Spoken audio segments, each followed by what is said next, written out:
Aren't you meant to be protecting your beloved Rigmor?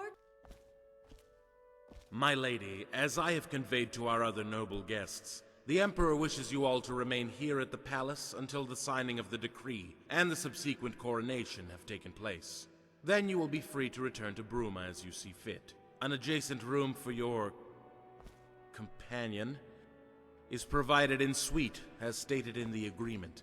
I do apologize for any inconvenience caused, and hope your stay here will be a pleasant one, as best it can be. I would also like to take the opportunity to thank you for finally attending, and would like you to convey my respects to Lady Sigun upon your return. Please, feel free to return to our guests. Thank you, Lord Chancellor. You have been so kind. Be assured, your respects will be conveyed as you wish.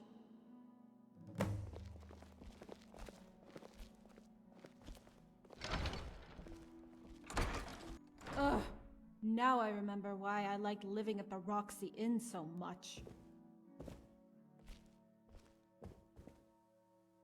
I know, right? It can't be much fun for Blackwell having an icicle permanently stuck up his ass. Friathoff. Although some of it I picked up from Malsam's constant bitching and whining.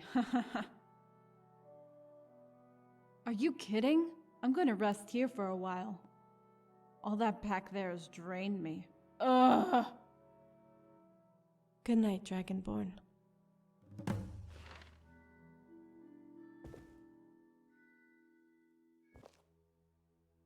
Dragonborn, wake up. It's time to go.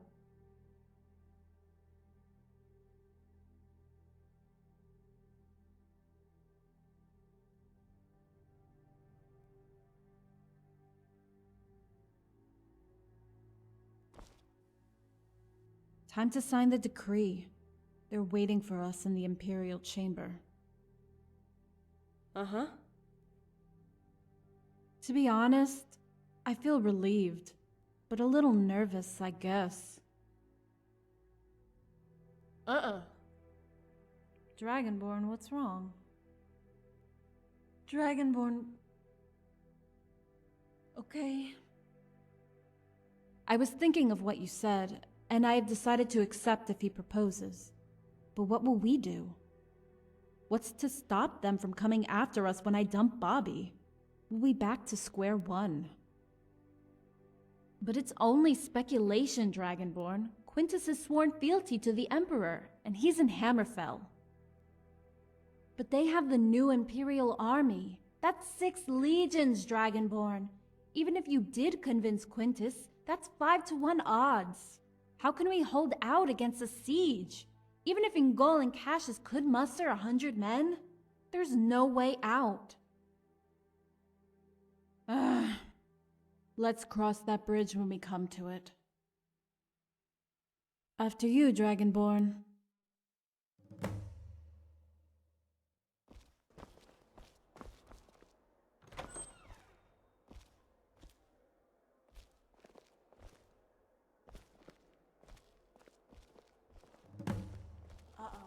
Come on.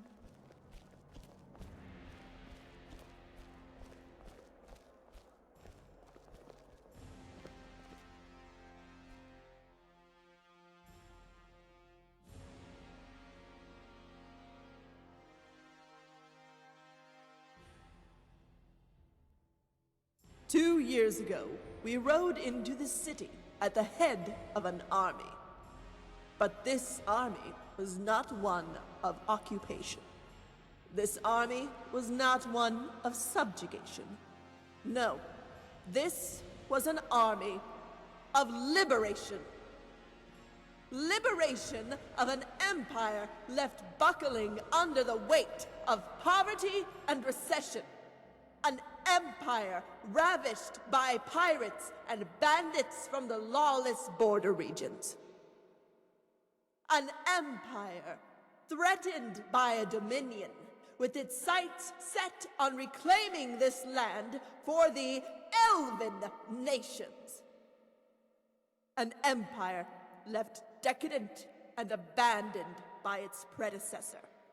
In this very room, upon this very floor, lay the crowns of this once great seat of civilization.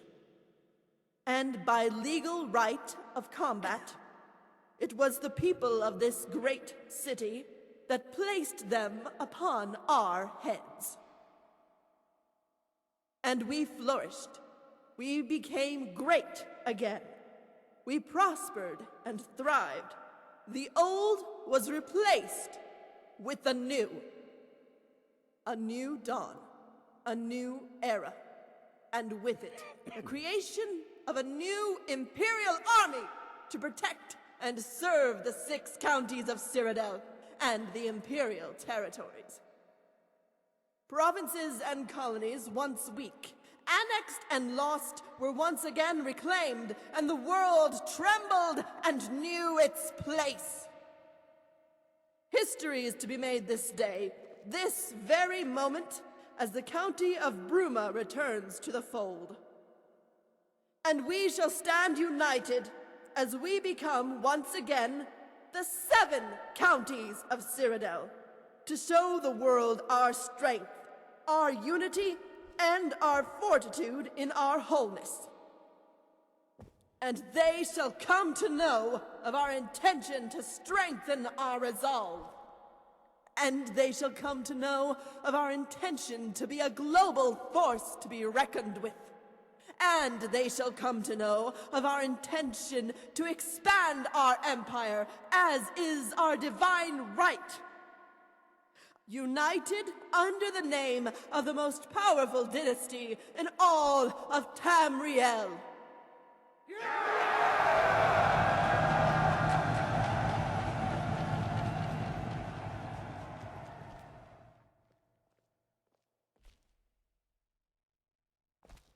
Countess Rigmor of Bruma, you have graced us with your presence here today to sign the noble decree. And with it, you will inherit what was set out in the White Gold Agreement, including full access to trade, a personal Imperial Legion loyal only to you, and a place at the seat of representatives here in the Imperial Chamber. By signing the decree, you forfeit your status of a free city, and by doing so revoke the corrupt, weak, and unelected international laws, and legitimize your Emperor's claim to the titles of the Mede dynasty. Do you wish to say anything before you sign? Only that I would like to thank the Emperor for this opportunity, and thank all the noble houses for their openness and kindness since I arrived, and that you all can be assured of the House of Bruma's loyalty and support. Lord Chancellor, please proceed. Approach the table and sign, my lady.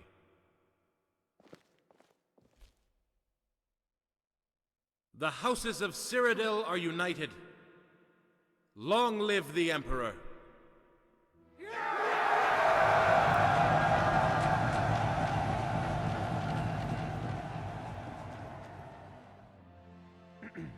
Could I please have everyone's attention? I have an important announcement to make. As many of you might know, Countess Rigmor and I have been acquainted this past year.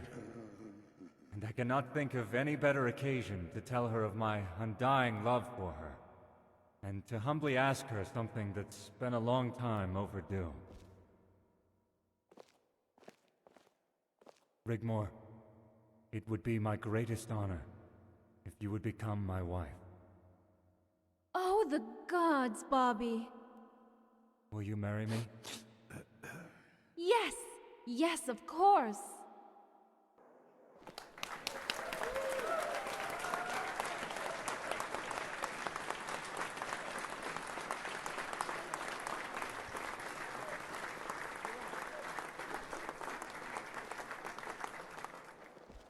Bravo, bravo. And might I say, very impressive.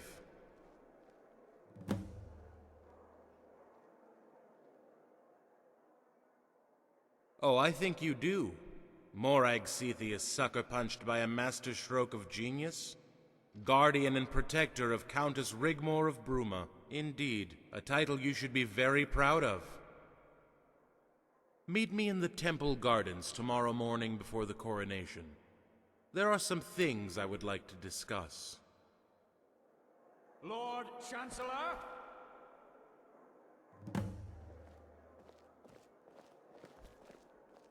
Well, my boy, you certainly don't fail to deliver. Congratulations are in order.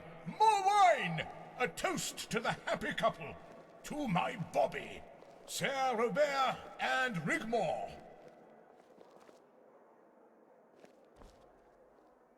Thank you, Guardian. If you have a moment. I found out what's been going on. Last night I discovered a ventilation shaft behind the wall. The shafts are connected. Every room has them. And each one has an access panel behind the banners. When Father was asleep, I inched my way in and managed to maneuver myself within earshot of Coral's room. Morag was there, discussing the fate of Bruma. For whatever reason, she wants to even the balance of power. My father commands the largest army in Cyrodiil, and has Anvil in his pocket. Anvil has access to Quintus Vitalis and his army. You know of him? Well, the plan was to set Rigmor up for a fall after she signed the decree. Mercenaries were to be paid to raid the counties of Coral and Shadenhall, and the blame was to be put on Bruma for not taking prompt and appropriate action to stop it. They were then to call a meeting at the seat of representatives in the Imperial Chamber, and call for a vote of no confidence in the House of Bruma, which would then be dissolved. Coral and Shadenhall were to march into Bruma County, take control, and divide it up between them. Shadenhall was to get the iron ore deposits and the mines. Coral was to get control of the city, and with it the title of Duke of the counties of Coral and Bruma. He would demand 1,000 men, and together they would reset the balance of power in Cyrodiil. Rigmor's family are considered commoners. With Morag's persuasion, the Emperor would turn a blind eye just to appease the nobility. Exactly. But I don't think the Emperor knows about the plot. Once the coronation is over, I intend to inform my father of Morag and her possible motives. He'll know what to do. She's always been there. Many years ago, we were based in the Colovian Highlands. My father was the local bandit chieftain, and Sethius arrived with 200 men. They had parley, and we were to join them. Morag was already with Sethius. He never went anywhere without her. Over the coming years, Sethius banded together all the bandit chiefs in the border regions. We became unstoppable. Even before Titus Mede II mysteriously disappeared. On very rare occasions, Morag would disappear. No one knew where, but she always came back looking younger than she left. Something she has maintained to do to this day, leading to rumor. But Sethius didn't want to usurp the Imperial throne. Neither did my father, but Morag Sethius insisted.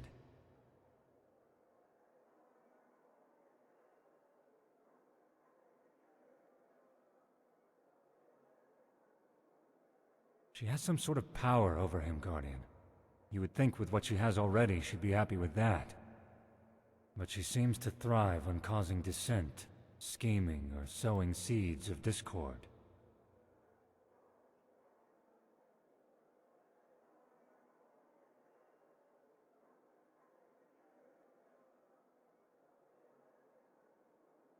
Anyway, none of that matters now. Bruma will have the support of not only the House of Leowen, but Anvil, Skingrad, and Breville, plus Quintus' Western Army.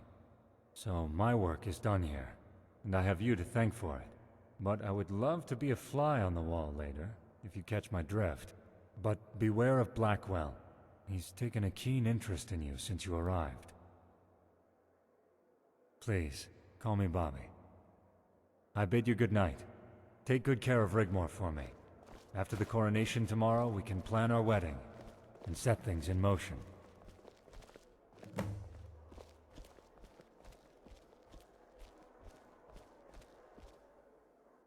Of course, Guardian. Thank you all for your support, and I bid you all good night.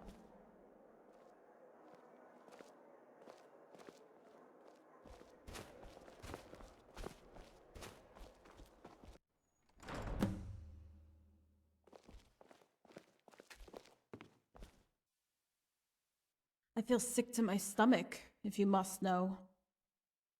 What did Bobby want? But why? Is that what all this is about? This is the reason why we're here, and not what we thought? Well, it seemed pretty real to me. Morag storming off, and I noticed Coral and Shadenhall left pretty quickly too. We are in the heart of the Imperial Palace, Dragonborn. These people don't do play acting to such a huge scale. There's gotta be something in what Bobby said. It's like they pick up on things, anything, and use it to mess with your head. What did he say? Unless he knows, right? He knows about me, and they were going to make a move after the signing. So maybe he's assumed you put Bobby up to the proposal. There's no love lost for the Lord Chancellor, Dragonborn. He might not even know about the plot between Morag, Coral, and Shadenhall. If what Bobby says is true, why would Morag want to balance the power? The only thing I can think of is that she might fear Leowyn. After all, he has the strongest force, right? What? I didn't do anything. Of course. He has the support of Anvil, Breville, Skingrad, and Quintus' army in the west. By the gods, Bobby doesn't want me. He wants Bruma. If I marry him, he becomes Count by default. What? Okay, so Morag stormed out, not because of any plot she had with Coral and Shadenhall was subverted, but because the balance of power has just become weighed in favor of the Count of Leowyn, and he wants the Imperial crown for himself? You know what?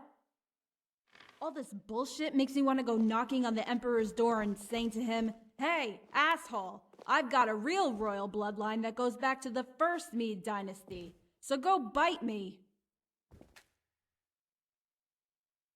You know, it's like a kind of violence, what they say and do, how they can instill fear into someone with just words. Makes you feel sick to the stomach with fear and worry. Like rats caught in a trap. What about it? You're not seriously thinking about crawling around in that thing eavesdropping, are you? What about me? Dragonborn! Hey, I would love that. Oh, har har. You really are something. You know that?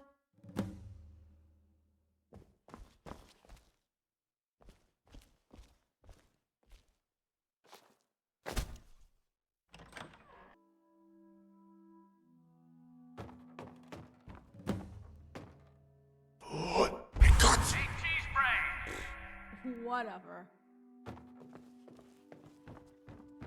You're going to have to tread carefully. Who knows? With the Leowyn boy marrying that common strumpet, the real nobility in this land could be squeezed out completely. I don't trust any of them.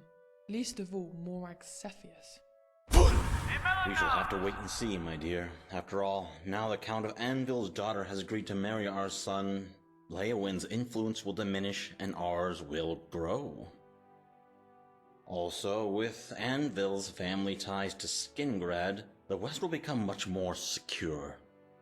Quintus's army sits on the border of Hammerfell as we speak and comes under Anvil's jurisdiction.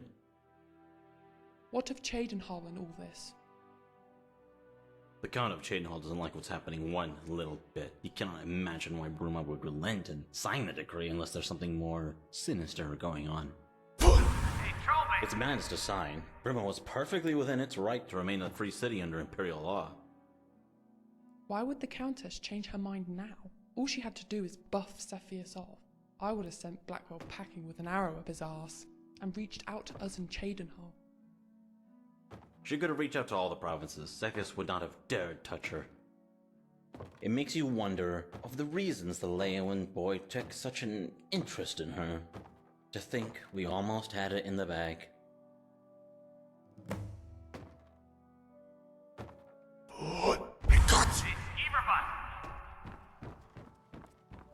Well, well, well, my boy. I would never have thought you would have made such a proposal in front of everyone. Father, when are you going to come to terms with the fact that I love Rigmor? Why is it such an issue? I had hoped you would marry into nobility, and I don't want to disrespect your Rigmor. She's a great girl. But she's hard work, Bobby. You even said it yourself. She has constant mood swings. She's argumentative. She has baggage, boy, and would be an embarrassment. Look, she's not even a native of Cyrodiil. That's where you're wrong, and I won't hear of it. She was born in Cyrodiil to respected parents. You're just a young fool blinded by love. She's a Nordling, a barbarian.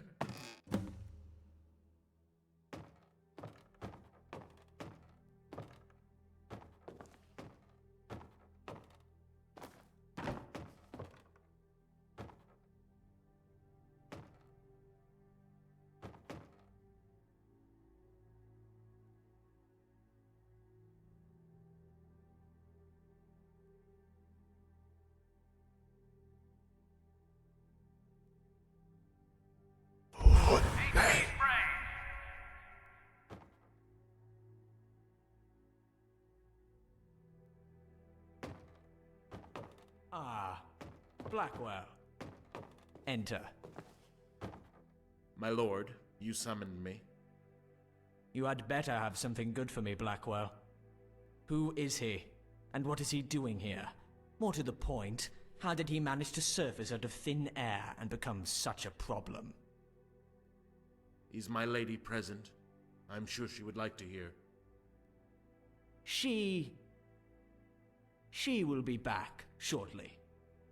She needed to visit her father. Please continue. Little is known from the time he met the Countess. Apart from the New Order incursion into Skyrim, very little is noted or recorded in manuscript. A breakaway sect, native to Alinor, that tried to overthrow the Isle and invade Cyrodiil. What did the New Order want with her? She disappeared for years until she resurfaced at the Battle of Whiterun. She was linked to a Khajiit emissary who frequented the Imperial Court and had the ear of the Council of Elders. It was all kept very quiet, a matter for the Council and heads of state. I was not privy to these proceedings, and instead I was asked to take care of the affairs of the province, a job I continued to do after the disappearance of the Emperor until... Please go on, Lord Chancellor. After the New Order were crushed, the Thalmor made good their time in Cyrodiil, erasing all evidence. After the events, Titus Mede II bestowed upon the girl the noble title of Bruma County. As for her and her guardian, the two parted ways, and shortly after the Emperor disappeared. That's all we know. After the Thalmor were expelled when the nobility signed the recent White Gold Agreement, my attempts to recover any information led nowhere. The trail went cold. I don't like it, Blackwell. She was only meant to sign the document. Do you think she's complicit in a possible plot with Leowyn? The balance of power here in Cyrodiil is constantly changing. At first it was prudent to have friends loyal to you, such as Leowyn, to hold the upper hand among the counties. Your position relies on fealty, and although there is no evidence of subterfuge, there is a rivalry between them, and it has now become so very obvious. The announcement of the marriage between Bruma and Leowyn has only added to the suspicions of their rivals. I can understand that, but the Countess of Bruma... Why would an emperor bestow such a noble title on a wretched Nord girl? Why would he do that? What is so special about her?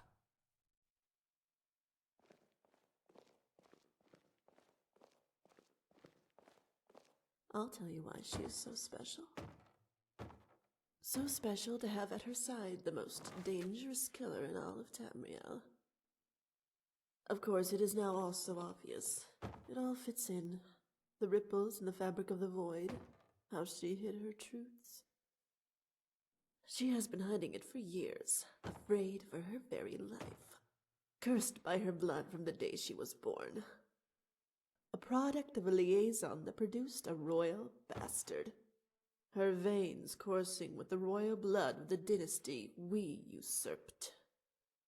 And her guardian, a half-beast dragon slayer, champion of Boethia and defeater of Alduin. She is a pretender by default. And I want her. And I want them both, Lord Chancellor. We would need evidence before we could touch her. A confession, or someone to testify. I'll make the girl confess, even if I have to do it myself. And as for her guardian... Aren't you meant to be protecting your beloved Rigmor?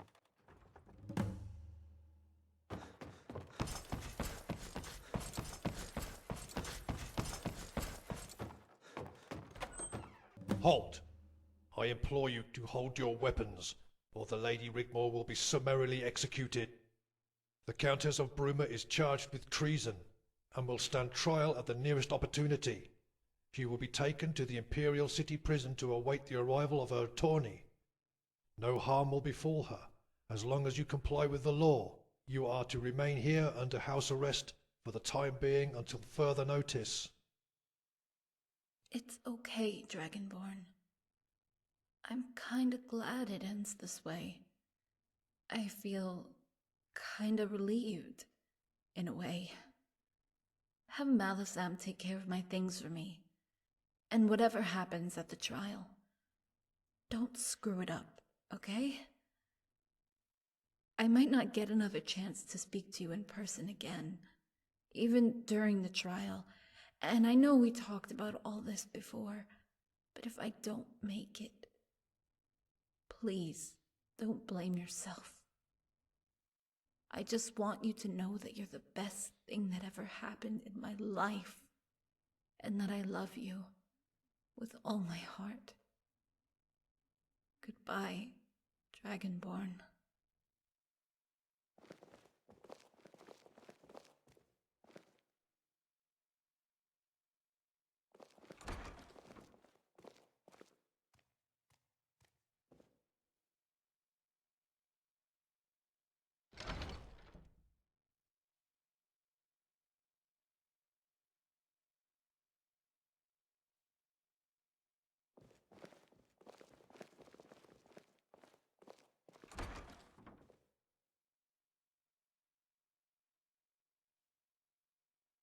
You made a very serious misjudgment coming here.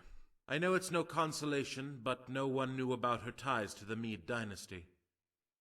It was a complete surprise. Suffice to say, she kept her secret well. Please, sit.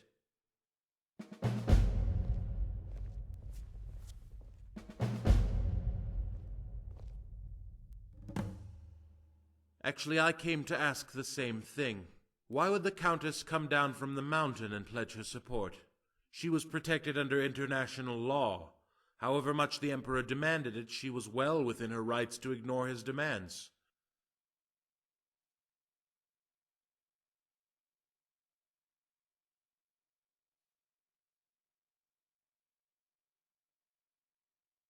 Unless... yes. She thought we knew, didn't she? Of course. And I bet you prepared for this very situation in advance.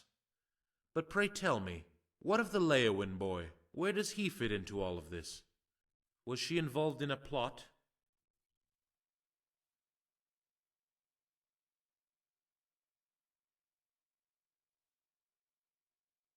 I believe you. I must admit, though you had me fooled. I thought this was all about the struggle for power between the noble houses, and the joining of the houses of Bruma and Leowin was part of the plan. But it wasn't, was it? Sir Robert's proposal, for whatever reason, was seen as a way out. The Countess was prepared to make that sacrifice to live in peace. I can understand why she made that decision. With what she knew about herself, she must have felt very scared, even desperate.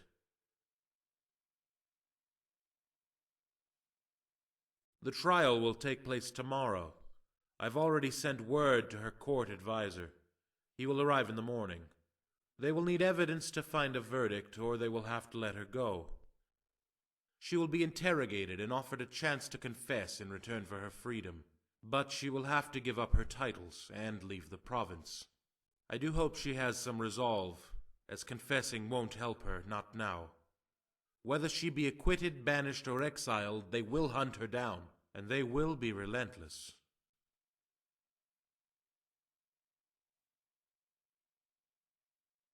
I have my reasons for telling you this.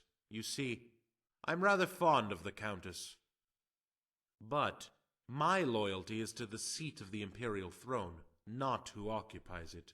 You must know that I will pursue the bidding of the Emperor, no matter who, no matter my personal opinion or thoughts to the letter of the law, and execute any orders I see fit to protect and serve with absolute, unwavering ruthlessness.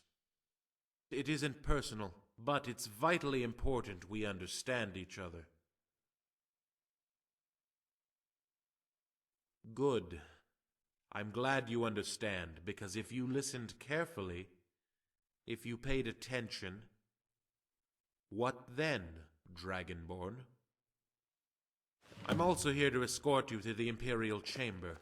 Lady Cetheus requires an audience. You will be able to talk freely to her, with impunity. Please, come this way.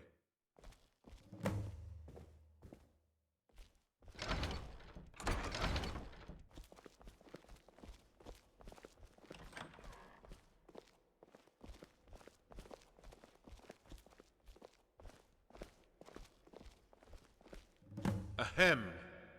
Guardian and protector to the Countess of Bruma, my lady. Leave us. Come forward, Guardian. Or should I say, Dragonborn. I summoned you here because I wanted to see you up close, in the flesh, to look upon your face.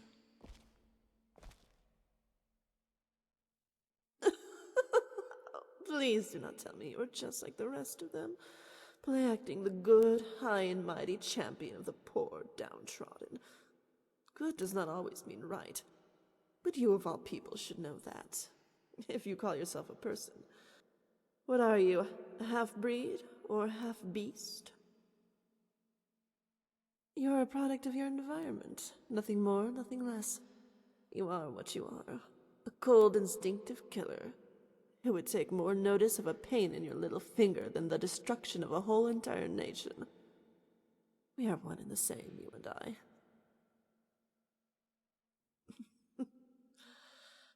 Don't make me laugh. You are the epitome of hypocrisy.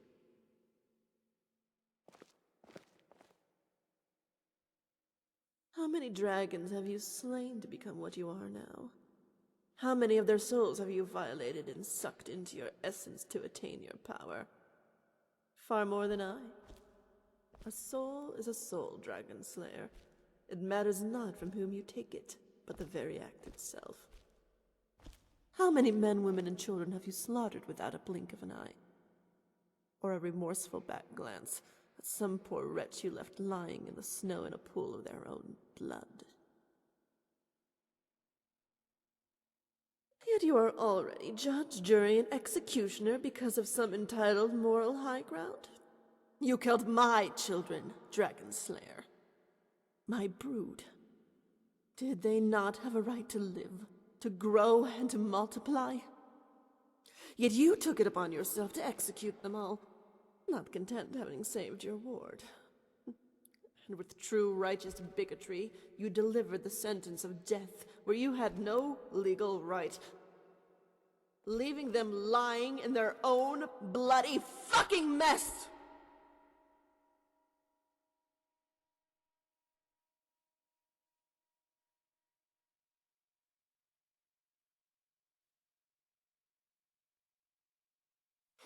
I like you. It's such a pity we're on opposite sides. I would make you my emperor and discard that weak fool. He has already outlived his purpose, if you can call it that. Is the Black Widow wrong to devour its mate the instant it's copulated? It is within the nature of the beast. The endless cycle of life and death, play to a backdrop of a world that could care less. Surrounded by a cold, harsh void that is eternally trying to strangle and crush the very life from a world it considers an intruder.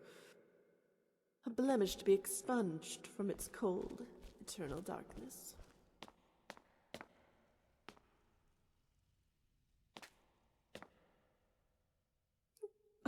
I piss on treason. I could crush Blackwell's skull like a chicken's egg. Do you know who I am?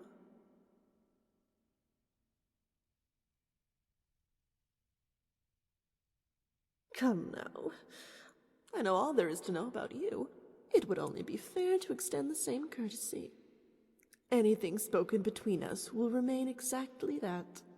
Blackwell has no jurisdiction here. Let's be civilized. If entities like us can indeed be considered that, there's so much I would like to talk about.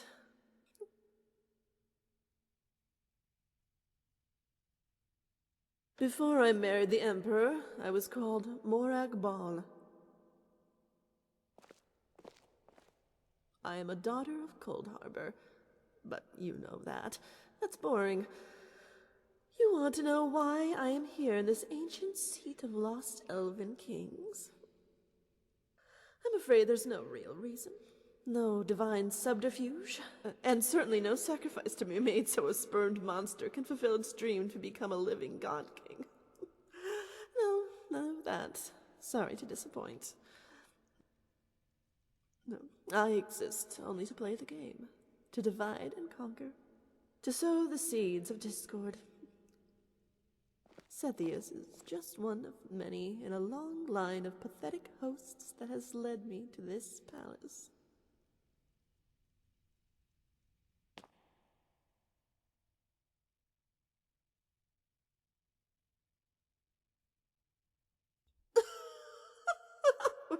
Very good. Oh, how we would make such a perfect couple, you and I.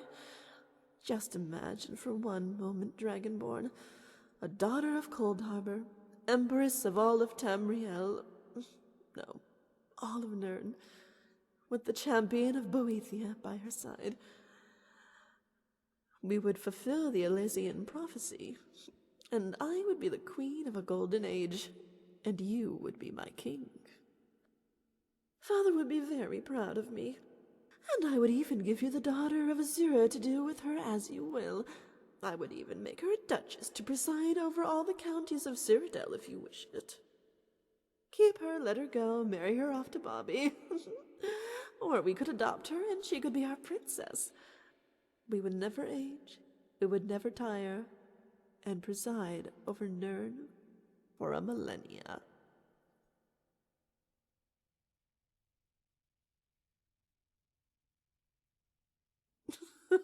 I understand. I really do.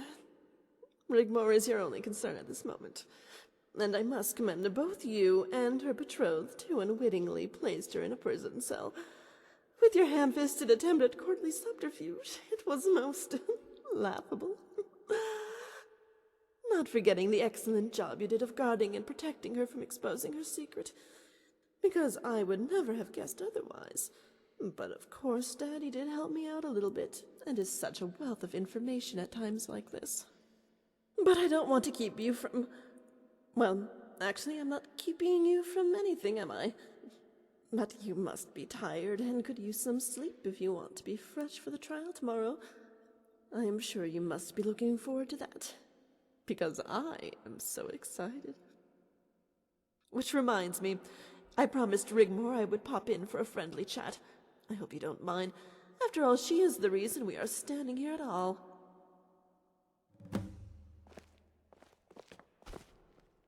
Come again? Reason for what?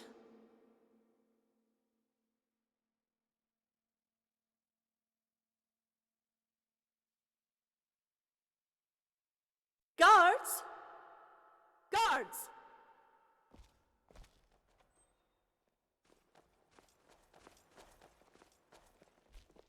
Escort the Guardian back to his room. The only way out is to play the game, Dragon Slayer. Get it right, and you both go home.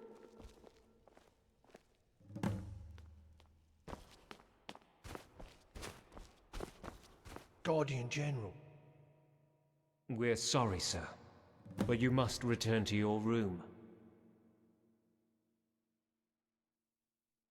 This way, sir.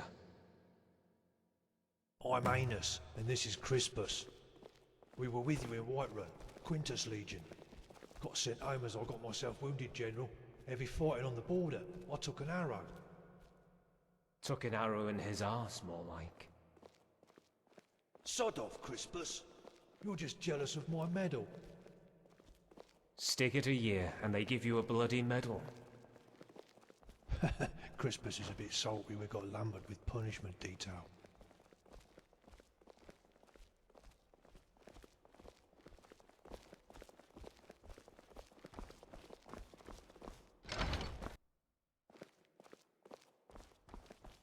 But Aenos got us sent here for drunkenness.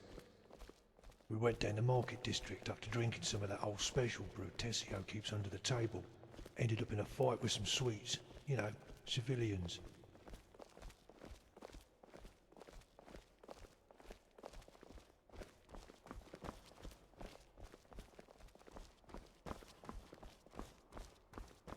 Luckily, we only got given menial tasks, due to them bolstering the guard in the prison district. They're shitting their pants. Something's got them rattled. Don't worry, sir. Aenos and I consider ourselves veterans. Yeah, we're the real Legion, not this jumped up new lot. Here we are, sir. We bid you farewell. Was an honour, General.